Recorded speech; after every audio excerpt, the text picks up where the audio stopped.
দিনটা ছিল 2023 সালের 26শে এপ্রিল। মালদা মেডিকেল কলেজ হাসপাতাল চত্বরে ঘটা করে উদ্বোধন করা হয়েছিল কলেজ পড়ুয়াদের জন্য গার্লস হস্টেল ভবন। কিন্তু 2 বছর ঘুরতে না ঘুরতেই হস্টেল ভবনের চতুর্থ তলা থেকেই খসে পড়ছে দেওয়াল। যে কোনো মুহূর্তে ঘটে যেতে পারে বড়সড় দুর্ঘটনা। প্রাণ সংশয়ে আতঙ্কে হস্টেলে থাকতে পারছে না মেডিকেল ছাত্রীরা।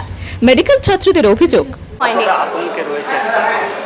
আমাদের এখানে যার সঙ্গে ইনসিডেন্টটা হয়েছে আপনারা তার থেকে কথা বললে বেটার হবে। এদিকে মেডিকেল ছাত্রীদের এই অভিযোগ পাওয়ার পরই হস্টেল ভবন পরিদর্শন করেন মালদা মেডিকেল কলেজ হাসপাতালের অধ্যক্ষ পার্থপ্রতিম মুখোপাধ্যায়। দেখলাম সেখানে কয়েকটি জায়গায় সিলিং থেকে ভেঙে পড়েছে এবং সংশ্লিষ্ট কর্তৃপক্ষ যারা WMSCL ইঞ্জিনিয়ারদের সাথে দেখা করলাম, ওটা শীঘ্রই রিপেয়ার ব্যবস্থা করা হবে এবং আমরা ছাত্রীদের যারা এখানে আছেন তাদের রুমে সাময়িকভাবে একটা অন্য জায়গায় শিফটিং করার একটা প্রস্তাব আমরা বিবেচনার মধ্যে আছে। আপনি এখন আলোচনা করব, আমরা আরেকটু মিটিং করছি এবং তারপর তাদেরকে আমরা সেফ জায়গায় নিয়ে যাবো এবং রুমগুলো ভেঙে থরো রিপেয়ার হবে সিলিং। আর এই নিয়ে শুরু হয়েছে রাজনৈতিক তরজা।